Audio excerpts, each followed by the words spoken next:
UFC 248 is in the books, and even though the main event was a little lackluster, the co-main event and the rest of this card picked up this whole event, and I really enjoyed it.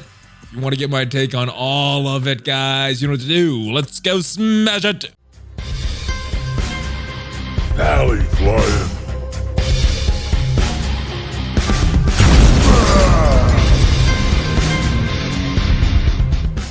What is up, Valley Maniacs? Valley Flying here. I am back. Welcome to the channel. I know a lot of you guys are used to seeing me talk about video games on this channel, but I've really been into jiu-jitsu and MMA recently, and I consider this a fun channel. So I like to talk about the things that I enjoy, things I'm having fun with, and yeah, so I'm talking about UFC 248. So hopefully there are a lot of MMA fans in the audience, and wanted to give my thoughts on this card. Oh my goodness, what an amazing co-main event, and pretty lackluster main event, but the rest of the card stood up as well. So let's go talk about this, starting off with the prelims. All right, so here we are at the prelims. Gerald Meerschaert taking out Deron Winn. Nothing too significant stands out to this as far as my memory, but Winn had some heavy shots. Meerschaert ended up with the victory by sub in the third round. Like I said, nothing too significant. Vieira and Safarog, though, I watched this fight. This was entertaining.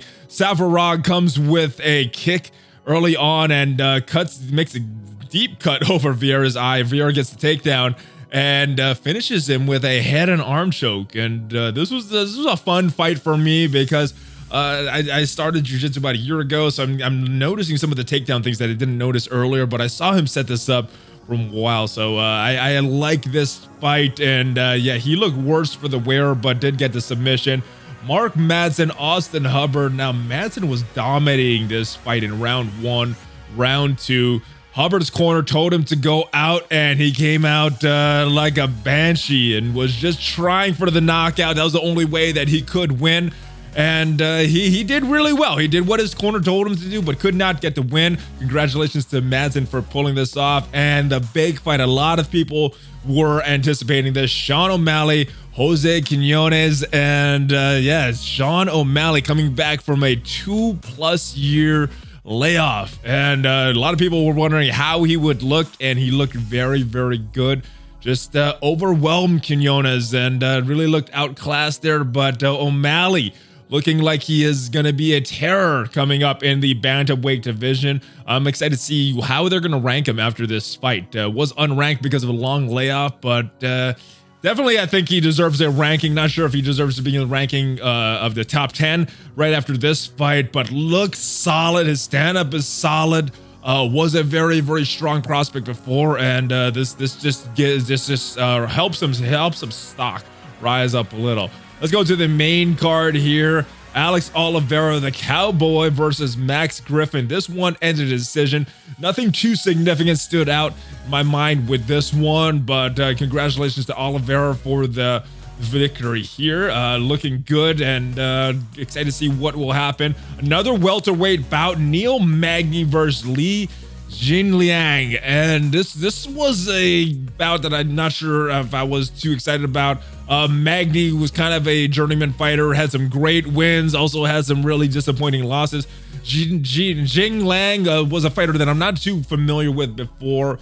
Both of them look good, but I think the decision went the right way with Magny pulling out the victory. I think he had a lot more moments than Jinliang did, and got the victory. All right, Dariush versus Klose. Oh my goodness, this was a exciting end to this fight. Now, near the finishing sequence here, Klose catches him with a punch, and Dariush looks like he's gonna go down, looks like he's gonna go out, but keeps fighting, and with the stand-up, does not take it to the ground. Dariush is a wrestler, so I was fully expecting this to be a ground fight based on what my brother Shanksy told me about both of these fighters. I thought he would get the win by submission or something like that, or just controlling the fight, getting into a decision. But yeah, woo, man.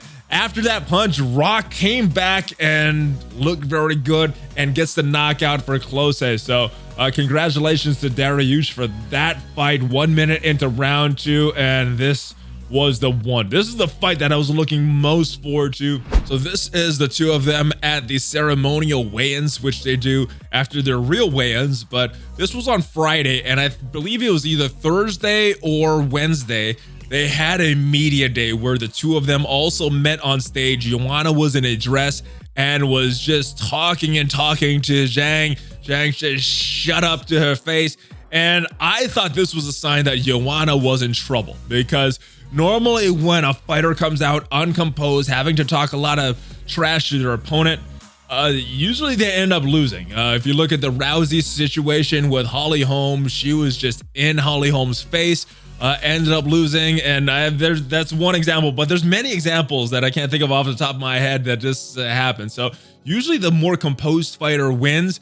Zhang picked up on this and said that I looked in her eyes. I saw that she was scared. She's doing all this talking to hide that. And I thought, oh man, Joanna is in trouble. She seems like she is scared, or maybe not scared, but Zhang thought she was scared.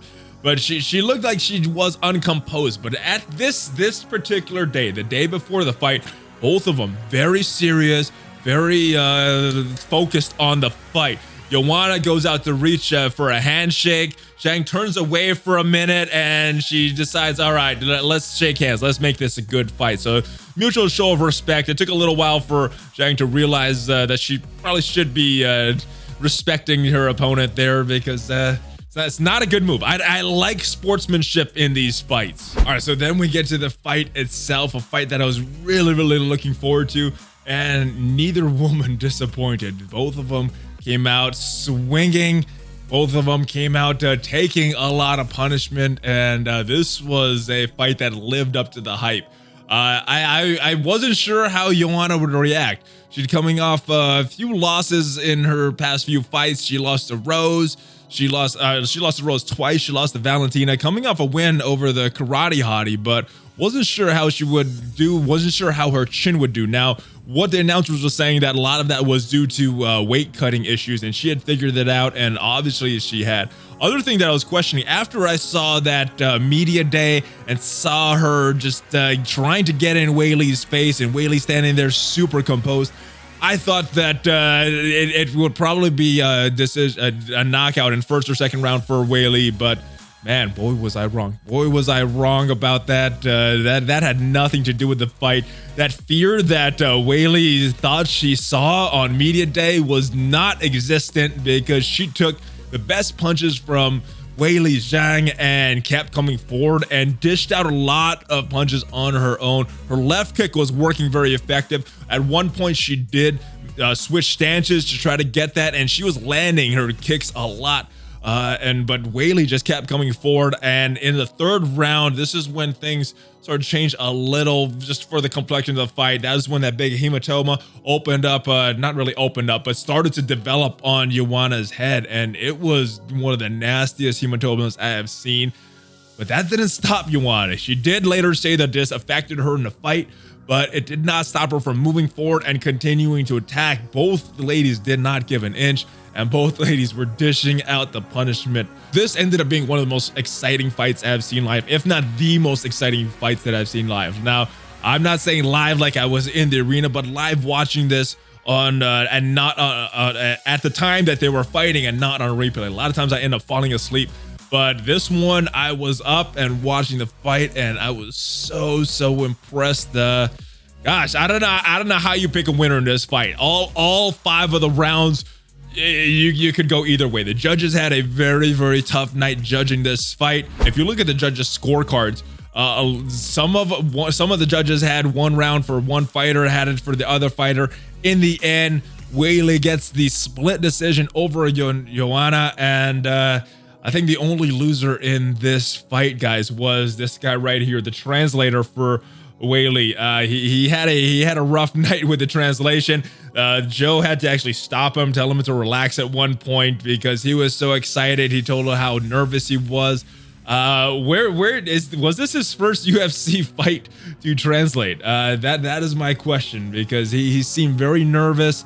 Yeah, I'm not sure what happened with that, but he lost his composure a little bit. But both of these ladies, mad props to both of these these fighters, warriors. And then it came time for the main event, which on paper should have been a very, very exciting fight. Both of these men coming off some extremely nice performances, which I think they got bonuses for. Adesanya over Whitaker looking very, very strong in that fight. And Romero looked very strong in his loss to Paulo Costa. Now, Paulo got hurt, which is why Romero did end up getting this chance to fight again. And at 43, this could have been his last shot to fight, which is why I was so surprised when he came out and stood there in the middle of the ring and was standing still, stationary for a while. I thought that was surprising that he came out like that. But after the first round, I thought, all right, it made sense. He's trying to conserve his energy. He may not have the gas tank to go all 5 rounds. I think he landed one good punch. I think the official stats was he landed 4 punches. Adesanya landed 3, but I only remember one really significant strike in there. So Romero wins the round. Next round comes out. It's a little more contested. You could argue that Romero wins that round as well, but very, very little action. Both of these men are used to counter-punching. That's their strength. Letting the opponent come into them and counter-punching. Romero explosive, and Adesanya can just pepper you with different angles, throw you off balance, and knock you out that way. So both men very, very dangerous. So I understand the strategy, why they were a little more not willing to engage with each other and go charging into the opponents. But it was disappointing, especially considering Romero, 43. He lost the title eliminator, but ended up getting the title shot because Costa got hurt. And I was surprised when I saw that. So he came out first 2 rounds flat. I was expecting a little more action in the 4th, 5th round. 3rd round still came out and not really doing too much. Both of these fighters really not engaging. This is a very slow-paced fight. Very little strikes thrown from either man. Romero, I remember, had a few takedown attempts. I don't think any of them, Adesanya was held down long enough for any of them to count as official takedowns. But it's a wonder why someone as decorated in wrestling as Romero doesn't choose to use his elite level wrestling in MMA. If he could have taken down Adesanya, held him there, I think this would have been a much different fight. But I was really surprised at round 5. His corner was telling him to go for it. This is the last shot, and he came out a little flat again. I thought his strategy when I was watching this fight was that he was going to conserve his energy for rounds 1, 2, 3.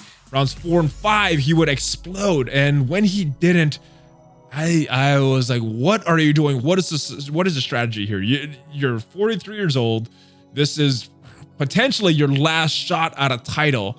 And you could I was surprised that he didn't show a little more aggressiveness until the last part of the fight when the bell rang. He got right in Adesanya's face. He was very upset that Adesanya was not engaging with him. Now, I think there's a lot of people that think the fight could have went either way. Some people think Romero won it. Some people think Adesanya won it. But in my opinion, the challenger needs to show a little more work. You need to take the championship from the champion. And I don't think Romero did enough for that. He was mad that Adesanya wasn't engaging him, but in my opinion, he's the challenger. This is potentially his last shot at a title. I thought he should have done more. I thought he should have shown more. But Adesanya is dangerous, so maybe there was some strategy there. I personally did not like the strategy. That's about it for UFC 248. Next video should be talking about some of the drama that ensued afterwards between Conor McGregor and Khabib Nurmagomedov, and Brian Ortega got into a little bit with the Korean Zombie during this fight, so I'm going to talk about that in a little bit. Shang-Chi should be back. We're probably going to be previewing the fight night coming up. Kevin Lee against Charles Oliveira. Damian Maia also on that card. So is fan favorite Johnny Walker. So we'll give our predictions, and I will see you guys next time. If you like this video, subscribe, like, smash it, all that stuff, guys. I'll see you guys next time. Make sure you check me out on social media and give me a Hulk Fest bump. Valley flying out.